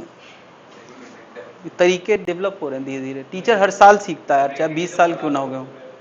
अब तक मेरी कैरियर के कितने साल हो गए, 2007-06 के बाद से मैंने स्टार्ट किया था, मतलब 7, 8, 9, 10, 11, 12, 17 हो गए। 17 साल बाद मुझे ये समझ में आ रहा है कि फिजिक्स को एक और तरीके से समझा जा सकता है, और वो है थ्योरेटिकल तरीका। कहाँ थे हम लोग? खैर SHM और वेब तो मैंने हमेशा लेट पढ़ाया है, मुझे पहले से पता था ये लेट पढ़ाना चाहिए। अब किताबों में भी लेट ही होता है, तो उसमें कोई लास्ट ही होता है ना, हमेशा आखिरी में ही होता है। लेकिन मुझे लगता है कि जो शुरू में इजी टू डाइजेस्ट टॉपिक हैं, उनमें से मॉडर्न फिजिक्स एक इजी टू डाइजेस्ट टॉपिक है, रे ऑप्टिक्स एक इजी टू डाइजेस्ट टॉपिक है, मतलब मुझे ऐसा लगता है। लेकिन बहुत सारे लोगों का मानना है कि रे ऑप्टिक्स मुश्किल टॉपिक है।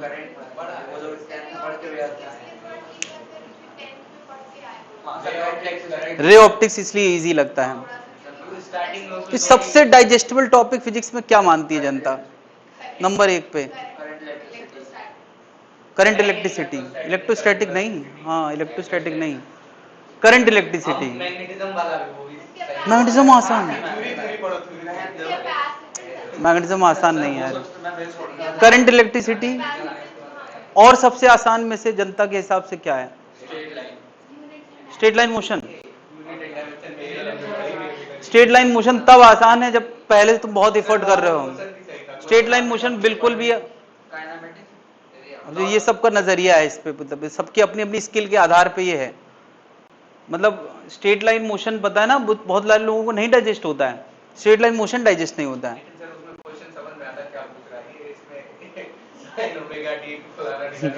ये विजिबल नहीं है, हाँ, ये वो समझ में आता है, उसका पिक्चर मन में बनता है, अगर उसमें अच्छे इसका पिक्चर बनाना मुश्किल काम है। क्या? एसी मैग्नेटिज्म सब आपने ही पढ़ाया है, बहुत बकवास चीज है। और मॉडर्न, कोई बकवास मॉडर्न बकवास है। मॉडर्न पढ़ने लायक है, मतलब थ्योरी है, इसीलिए तो मैं क्या सोच रहा हूँ, जितने भी केमिस्ट्री से मिलते जुलते टॉपिक होते हैं, सर जिसको थ्योरी पसंद है फिर ऐसा है थ्योरी सबको पसंद होती है, नहीं सर, ऐसा नहीं है, एकदम नहीं है। ऐसा नहीं है। मैग्नेटिज्म, मैटर, मॉडर्न सब एकदम बकवास लगा है। मैग्नेटिज्म इन्वर्टर बाकी का बहुत फिर टाइम डेल का रहा है, ये पसंद होता है सबको। सर जो बुद्धि लगती है बहुत अच्छी एकदम। देखो अलग अलग नजरिए हैं। काइनेमेटिक्स में फील आती चीजें जा रहा है आ रहा है, इसमें पता नहीं साइन ओमेगा टी का भी यूज ये वेव एसएचएम तो कभी भी इजी टू डाइजेस्ट नहीं, जैसे मॉडर्न फिजिक्स को फार्मूला बेस्ड पढ़ाया जाए, कोई कारण आरण नहीं, बस कितनी भी चीजें याद कर लेना, फॉर्मूला भी कितना याद करें उसको, इतने चैप्टर्स है मॉडर्न में। यार बिजनेस की बात चल रही है और तुम जो है यहाँ पे फीलिंग और भावनाएं सब कुछ उसमें इन्वॉल्व करा रहे हो। सब बिजनेस में आप जो लोग से के साथ से चलो ठीक है। सबसे पहले सर आप रोमन वाली वो सिखाया क्या? उससे स्टार्टिंग रोमन लेटर कहीं आगे पॉइंट लिखेंगे तो उसमें ये काम आएंगे। हाँ भाई, एक इक्वेशन है a sine omega t minus k x, और एक इक्वेशन है y equal to a sine omega t minus k x plus pi by 2, ऐसे लिखा है यार।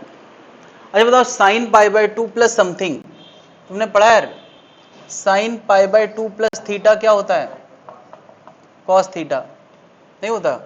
कोई तुम्हें ऐसे लिख दे यार a cos omega t minus k x, एक इक्वेशन ये है, एक इक्वेशन ये है, ये फर्स्ट ये सेकेंड, इन दोनों वेव का सुपरपोजिशन हुआ है, तो रिजल्टेंट एम्पलीट्यूड क्या होगा? Resultant amplitude of wave 1 and wave 2,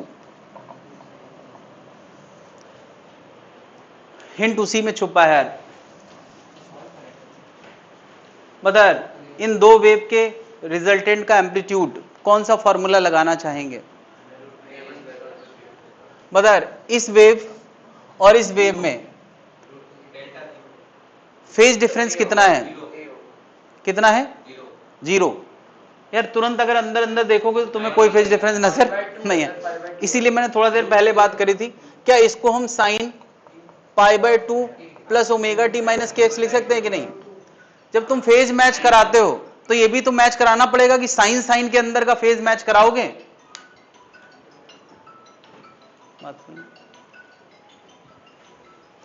अंदर अंदर का फेज मैच कराओगे, कितना अंतर है?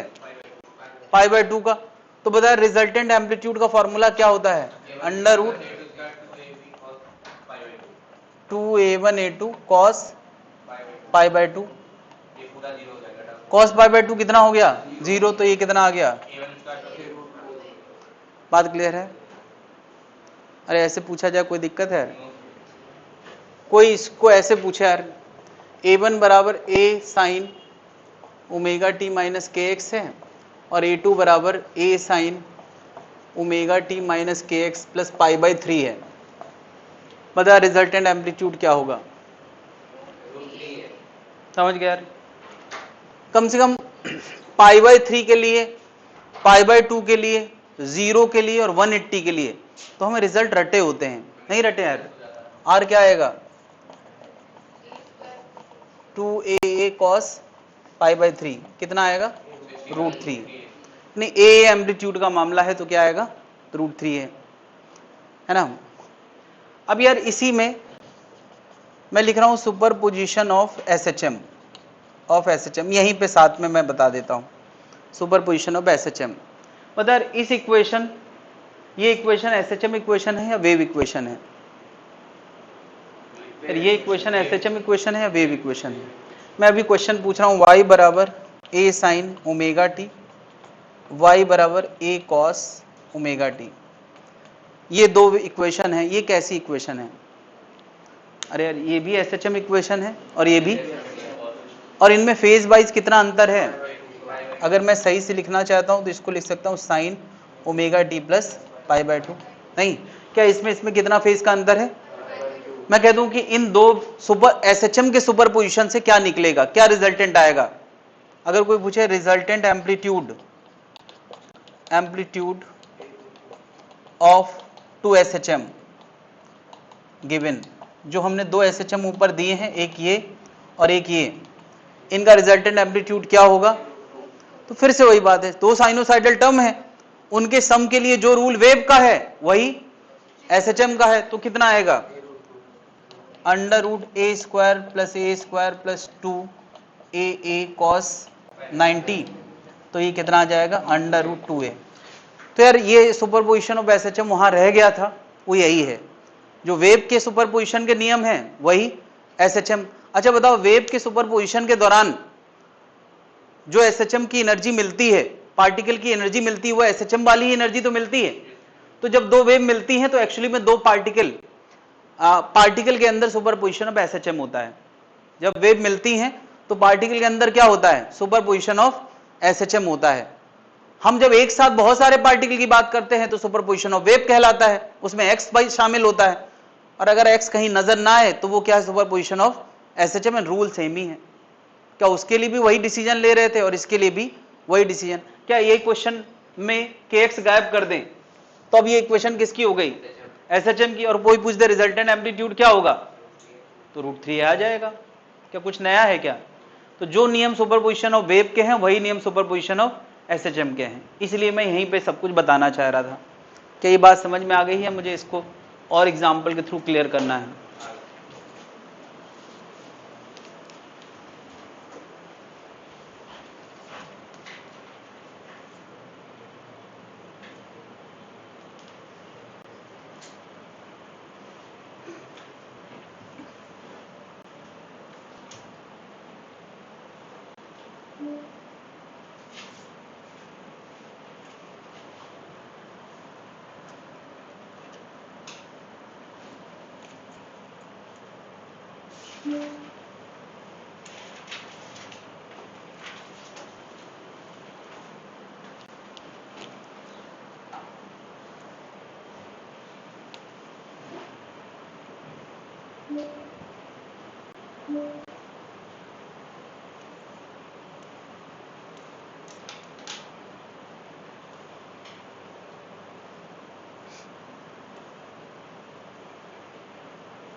आप एक ही PDF $2 में बेचते हैं, लिखा है क्या?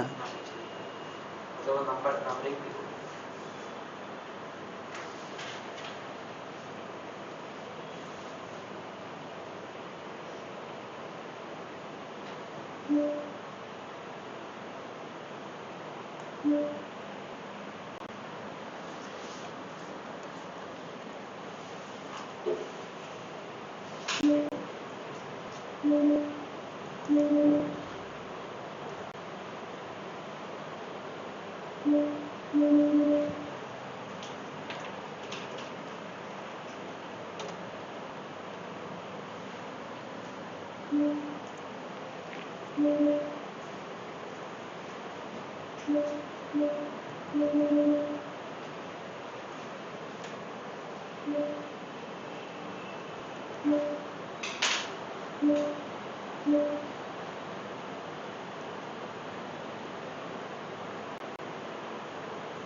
तो अगर फेज डिफरेंस वैसे तो यार इस तरीके से पेश किया जाता है। फेज डिफरेंस अगर तुम्हें सीधे कहीं से भी दिख जाए तो कम से कम बाजार दो चीजों का फेज डिफरेंस 0 हो तो रिजल्टेंट एम्पलीट्यूड क्या आता है? मान लेते हैं A1 A2 सेम है, A1 A2 सेम है तो क्या आएगा? 2A। फेज डिफरेंस अगर 180 है तो R क्या आता है? हाँ सेम एम्पलीट्यूड है, A1 A2 सेम है तो क्या आता है 0, a माइनस ए। अरे ये आता है a प्लस ए तो 2a हो गया, ये आता है a माइनस ए तो क्या, ये कौन सा इंटरफेरेंस है, कंस्ट्रक्टिव, ये कौन सा है डिस्ट्रक्टिव। अगर फेज डिफरेंस, ये पाई भी लिखा जा सकता है, अगर फेज डिफरेंस 90 डिग्री है या पाई/2 है तो आर कितना आएगा, √a² प्लस a² मतलब कितना √2a। अगर फेज डिफरेंस पाई/3 है तो आर कितना आएगा, वो अभी अभी हमने निकाला है 2aa cos 60 कितना आ रहा है √3a। पाथ डिफरेंस 2π/3 या 120 डिग्री है तो ये भी बहुत फेमस है यार, ये पता है कितना आएगा, a² plus a² plus 2aa cos 120 होता है -½ तो ये a आता है। तो यार इतने फेज डिफरेंस के आंसर्स अगर तुम्हें रटे हो तो अच्छा है, नहीं भी रटे हैं तो कौन सा टाइम लग रहा है यार, निकाल लोगे यार। मेन फॉर्मूला हर बार क्या है, वही a1² plus a2² plus 2a1 a2 cos delta phi, जो भी डेल्टा फेज डिफरेंस होगा। और वो फेज डिफरेंस देखना पड़ जाए तो यार ऐसे देखना भी पड़ सकता है कि हम इक्वेशन दी जाए और हमें देखना पड़ जाए।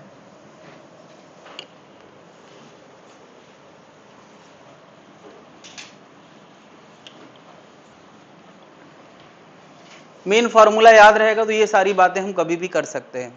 अच्छा ये रूल जो मैं बता रहा हूँ केवल वेव के लिए है या एसएचएम के लिए भी है, वेव के लिए भी है एसएचएम के लिए भी है। अच्छा ये वेक्टर सम है भाई, तुम्हें याद है जब वेक्टर पढ़ा था हम लोगों ने तब भी ये बातें करी थी कि दो वेक्टर a1 a2 एम्पलीट्यूड के 0 डिग्री पे तो उनका r क्या होगा a1 प्लस a2, 180 डिग्री पे तो क्या होगा a1 माइनस a2। ये सारी बातें हमने पढ़ी हैं कि नहीं, वही बातें सब घूम फिर के आ रही हैं, मैथ्स वही है बस थॉट नया है।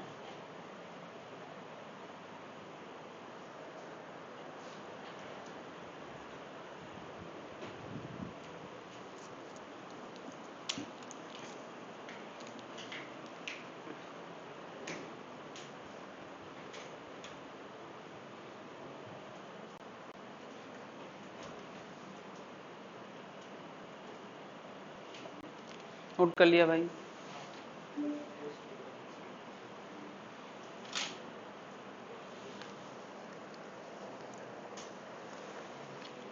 है सब लोगों ने।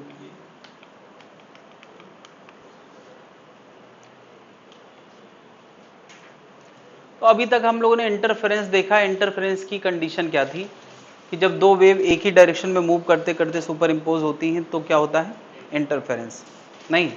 और अब मैं क्या बात करने वाला हूं, स्टैंडिंग वेव तब बनती हैं जब एक वेव राइट मूविंग हो, दूसरी वेव लेफ्ट मूविंग हो और सब कुछ उनका सेम हो, सब कुछ में इस बार एम्पलीट्यूड भी है ना। When two similar oppositely moving wave superimpose with a phase difference this and this, है ना, कुछ खास फेज डिफरेंस के साथ मिलती हैं तो उनसे स्टैंडिंग वेव बनता है। कैसे बनता है क्या होता है थोड़ी देर बाद देखेंगे, अभी फिलहाल ये मेन कंडीशन नोट कर लें कि दो वेव अपोजिटली मूविंग मिलना चाहिए। पिछली बार जब हम इंटरफेरेंस पढ़ रहे थे तो कैसी थी, सेम डायरेक्शन में, और अब क्या है अपोजिटली मूविंग, है ना। क्या क्या सेम होना चाहिए, तो सब कुछ सेम होना चाहिए, सेम डायरेक्शन में होना चाहिए, सेम फ्रीक्वेंसी सेम वेवलेंथ होना चाहिए, है ना। एक और बात है कि the medium must be bounded, ये हम थोड़ी देर बाद डिस्कस करेंगे कि ये बाउंडेड मीडियम का क्या मतलब है।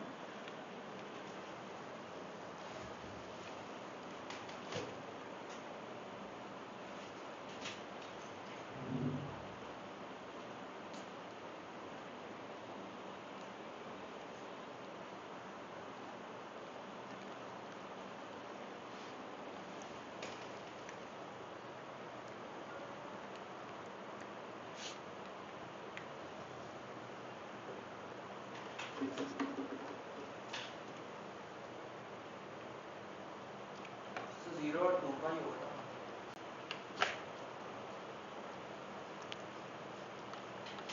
नहीं, इंटरफ्रेंस थोड़ी पढ़ रहे हैं हम लोग, इंटरफ्रेंस थोड़ी पढ़ रहे हैं।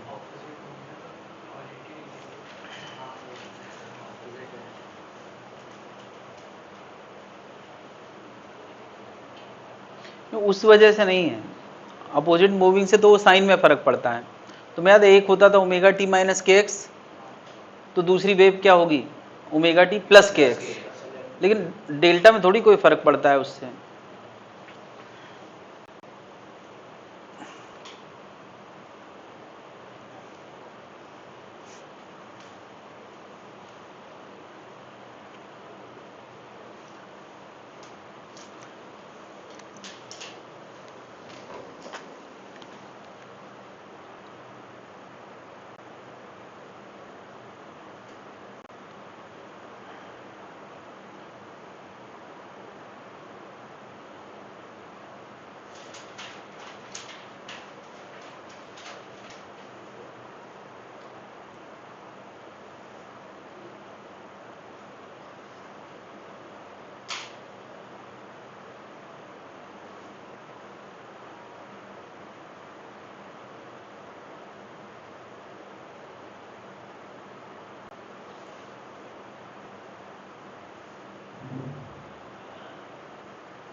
एम्पलीट्यूड सेम होना चाहिए।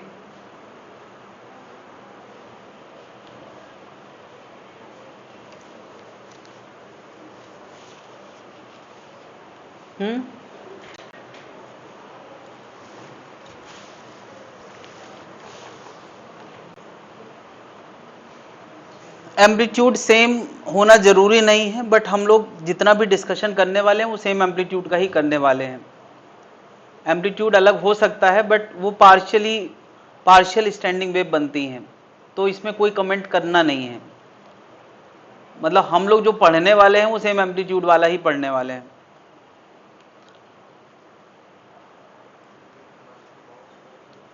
लेकिन वो मस्ट भी सेम हम नहीं कर सकते।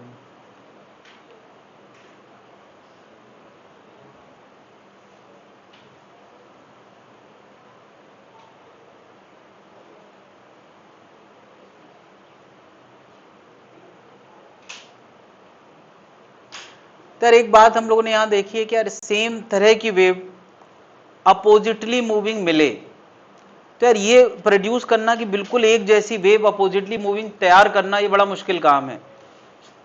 एक ही जैसे दो परफेक्ट सोर्स बनाना भी बहुत मुश्किल काम है ना। सोचे एक ही धागे में उधर से एक ट्यूनिंग फॉर्क कनेक्ट कर दिया जाए तो इधर वेव भेजे, और बिल्कुल वैसा ही हूबहू ट्यूनिंग फॉर्क इस तरफ लगा दिया जाए वो राइट वेव भेजे, और तब जो मिलेंगी तब क्या मिलेगा स्टैंडिंग वेव। तो ऐसा हम यार दो सोर्स ना चूज करके ऐसा हम करेंगे तो धागे में टेंशन कहां से प्रोवाइड करेंगे। टेंशन प्रोवाइड करने के लिए एक तरफ से खींच के रखना पड़ता है। तो उसका तरीका क्या है कि हम लोग एक ही धागे में एक तरफ से जनरेट हुई वेव को रिफ्लेक्ट करा लेते हैं, तो एक राइट मूविंग होती है और रिफ्लेक्ट करने के बाद वही क्या बन जाती है लेफ्ट मूविंग, और उनको फिर आपस में मिलने देते हैं तो क्या बन जाता है स्टैंडिंग वेव। यानी एक ही वेव को रिफ्लेक्ट करा के उसी से मिला दिया जाता है। उसको प्रोड्यूस करने वाला सोर्स एक ही होता है, इसलिए एंगुलर फ्रीक्वेंसी लैम्डा सब कुछ मैच कर जाता है।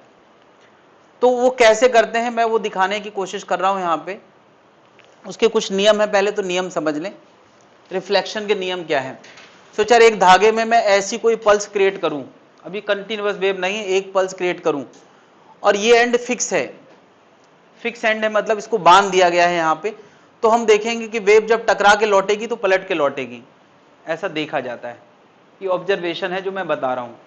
लेकिन अगर इसी एंड को फ्री कर दिया जाए तो ये भी अब किसी के दिमाग में आएगा कि सर फ्री कैसे करते हैं। सोचा यार मैंने इस धागे के अंदर उसको ऊपर नीचे जाने की आजादी दे रखी है, यार ये एक रॉड है, स्मूथ रॉड है, और इस स्मूथ रॉड में एक रिंग जैसी चीज पिरोई गई है। क्या बताओ, रिंग जैसी चीज इस स्मूथ रॉड पे ऊपर नीचे जा सकती है कि नहीं? लेकिन अगर बांध दिया गया है तो उसकी ऊपर नीचे जाने की आजादी खत्म कर दी है। तो यहां हमने ऊपर नीचे जाने की आजादी खत्म कर दी है, तब क्या हुआ है, आने वाली वेव और लौटने वाली वेव पलट के लौटी है। लेकिन अगर इसको हमें मूव करने की आजादी दे दी जाए तो आने वाली वेव और लौटने वाली वेव सेम फेज में लौटती है। तो यार ये वो मामला है जिसमें दो वेव में फेज में अंतर आ जाता है। कितना अंतर आ जाता है? पाई का। ये वो मामला है जब मिलती हैं वेव तो दोनों में फेज में कोई अंतर, मैंने कहा था दो तरह से स्टैंडिंग वेव बनती हैं, जीरो फेज डिफरेंस हो तो, पाई फेज डिफरेंस हो तो नहीं। यानी ये जाने वाली वेव ये लौटने वाली वेव मिलेगी तो जीरो फेज डिफरेंस, और ये जाने वाली ये लौटने वाली मिलेगी तो पाई फेज डिफरेंस। इन दोनों ही केस में स्टैंडिंग वेव फॉर्मेशन हो सकता है। अभी मैं यार ये बात कंटिन्यूअस वेव में समझाऊंगा, अभी मैंने पल्स में समझाया है, लेकिन हमें डिस्कस करना है कंटिन्यूअस वेव। तो पहले इतनी बात नोट कर ले।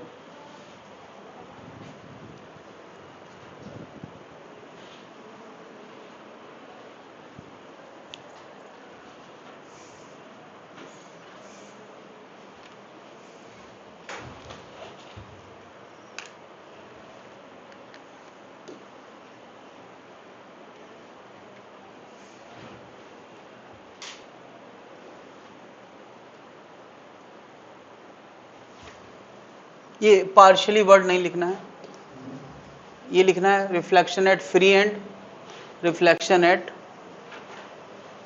Fixed and. यहां परफेक्ट फिक्स्ड है, परफेक्ट फ्री है।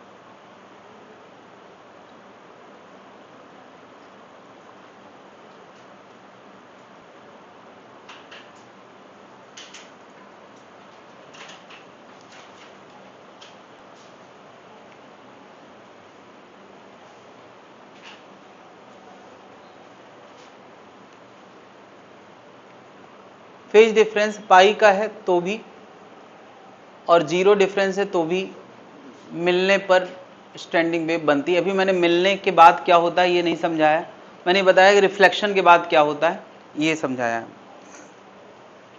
नोट कर लिया भाई लोग?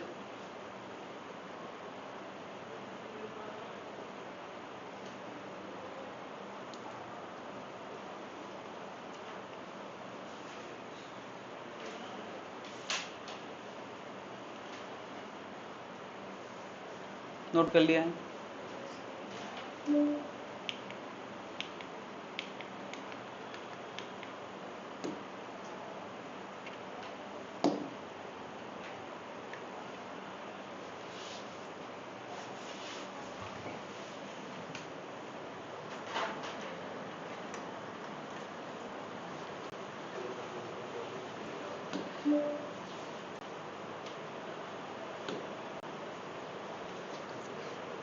कुछ गड़बड़ चल रहा है यार इसमें।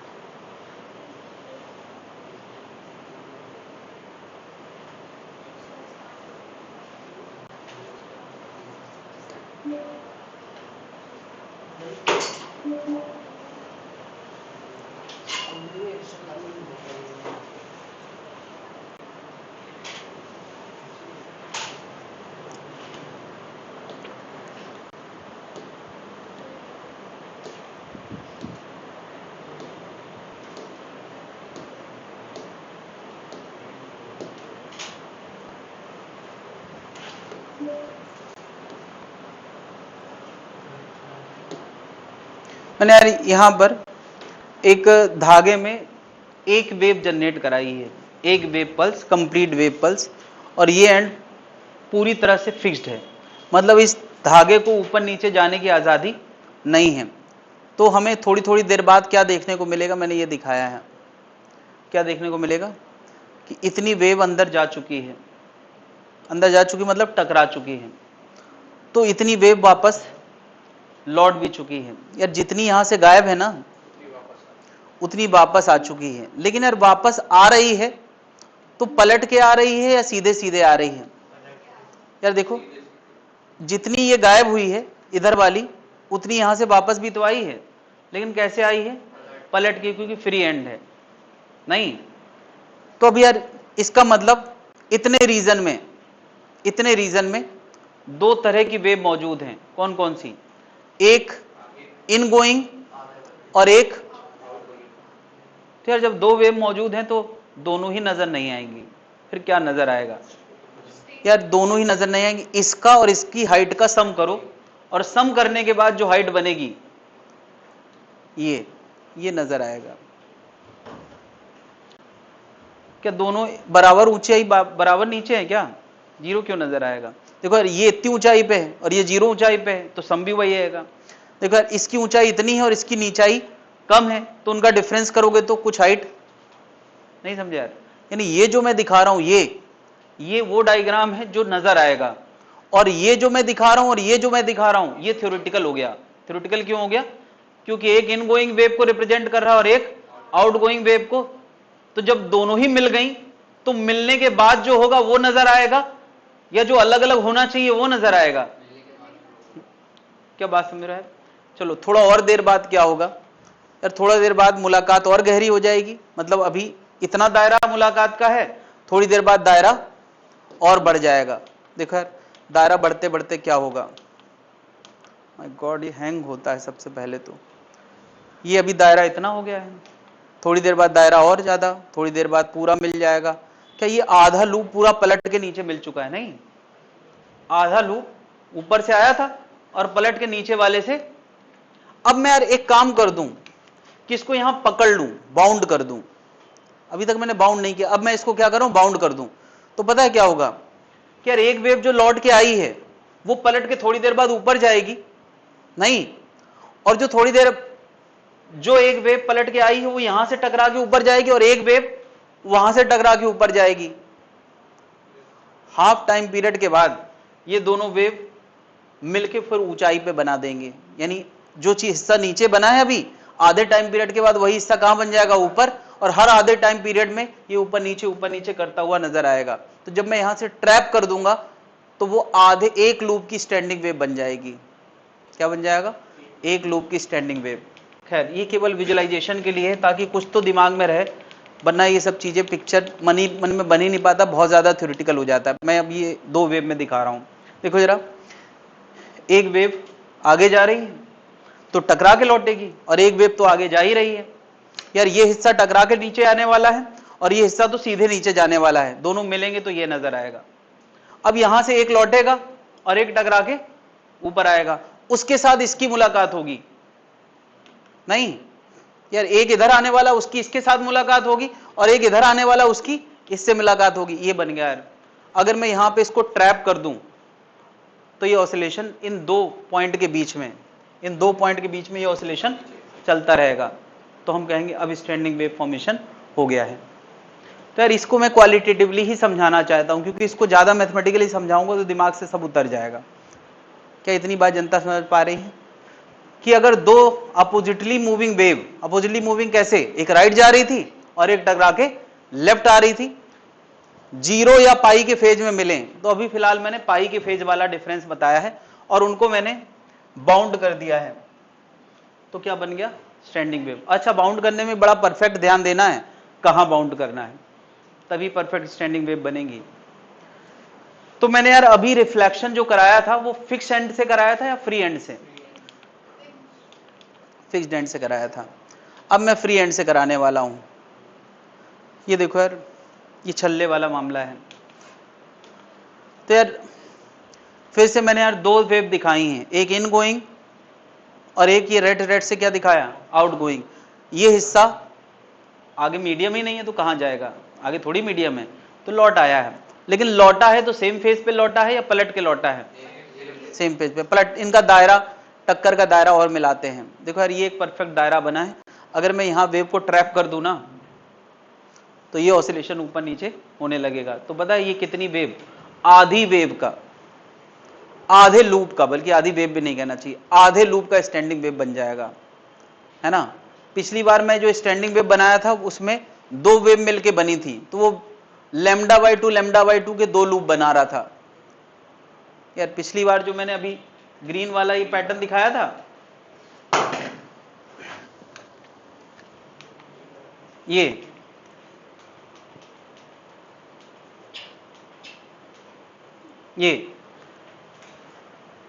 बता। अच्छा,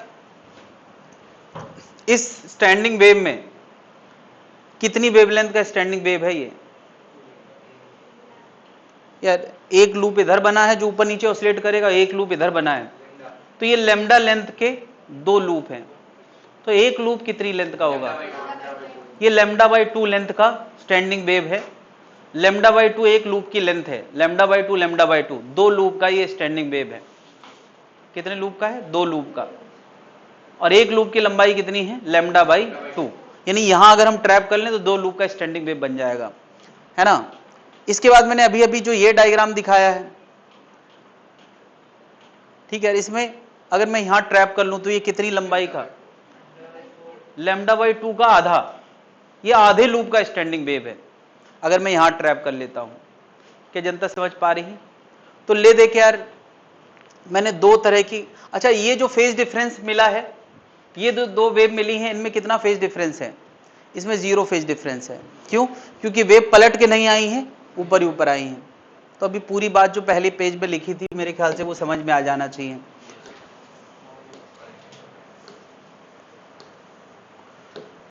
दो वेव मिलना चाहिए, फेज डिफरेंस 0 हो सकता है या क्या हो सकता है?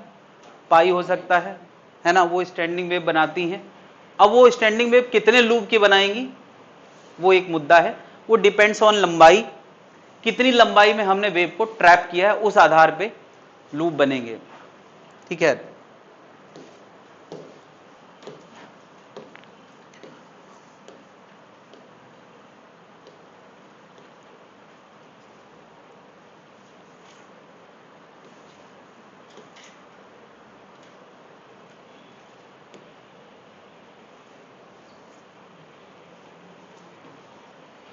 तो इसको आगे अगली क्लास में समझाते हैं।